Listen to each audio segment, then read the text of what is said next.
جو بندہ لوگوں کا شکریہ ادا نہیں کرتا وہ اللہ کا بھی شکر گزار بندہ نہیں بن سکتا. اور لوگوں میں سب سے زیادہ ہماری شکر گزاری کا اگر کوئی مستحق ہے دنیا کے تمام انسانوں میں تو وہ کون ہے؟ پیارے نبی محمد رسول اللہ صلی اللہ علیہ وسلم. جو احسان اللہ کے نبی کا ہماری ذات پر ہے نہ ہمارے ماں باپ کا وہ احسان ہے نہ ہمارے کنبے قبیلے خاندان کا ہے. دنیا میں کسی کا احسان اتنا بڑا نہیں جتنا بڑا احسان پیارے نبی کا ہم پر ہے کہ پیارے نبی نے ہم کو صحیح دین کا راستہ دکھایا. بہت ساری قربانیاں دی اللہ کے رسول نے تب جا کر کے یہ کلمے کی نعمت ہم تک کے پہنچی ہے. یہ ہم خوش نصیب لوگ ہیں جو لا الہ الا اللہ کی گواہی دیتے ہیں, پر اس لا الہ الا اللہ کے کلمے کو ہم تک پہنچانے کے لیے رسول اللہ نے بہت قربانیاں دی ہیں. جان, مال, عزت, آبرو سب کچھ قربان کیا, اپنا تن من دھن سب اللہ کے نبی صلی اللہ علیہ وسلم نے لگایا, اپنا وطن چھوڑا, اپنے اعزاء اور اقربا کو قربان کیا, تب جا کر کے یہ کلمہ کی نعمت ہم تک کے پہنچی ہے.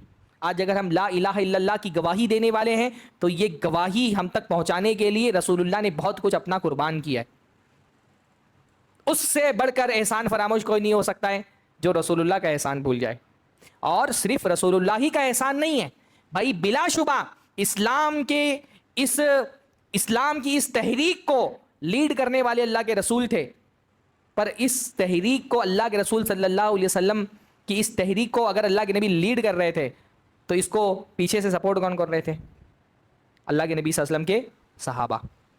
اسلام کی جو یہ تحریک تھی اللہ کے نبی اس کے لیڈر تھے بلا شبہ, لیکن لیڈر اکیلے کام نہیں کرتا ہے نا, لیڈر کو چاہیے اپنے ساتھ سپورٹر. اللہ کے نبی لیڈر تھے اور پیارے نبی کے صحابہ کون تھے؟ سپورٹر تھے.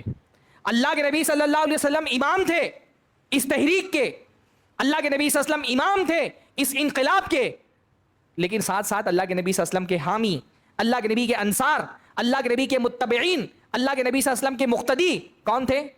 اللہ کے نبی صلی اللہ علیہ وسلم کے صحابہ. جیسے اللہ کے نبی صلی اللہ علیہ وسلم نے اس دین کے لیے قربانیاں دی, ویسے اللہ کے نبی کے ساتھ ساتھ اللہ کے نبی کے صحابہ نے بھی اس دین کے لیے قربانیاں دی. یہ دین اگر آج ایک تناور درخت کی صورت میں ہے جس کی شاخیں مشرق سے مغرب تک پھیلی ہوئی ہیں, تو جب یہ دین ایک پودے کی شکل میں تھا تو اپنی جان, مال, عزت, آبرو قربان کر کے اپنے خون جگر سے اس کو سینچنے والے کون تھے؟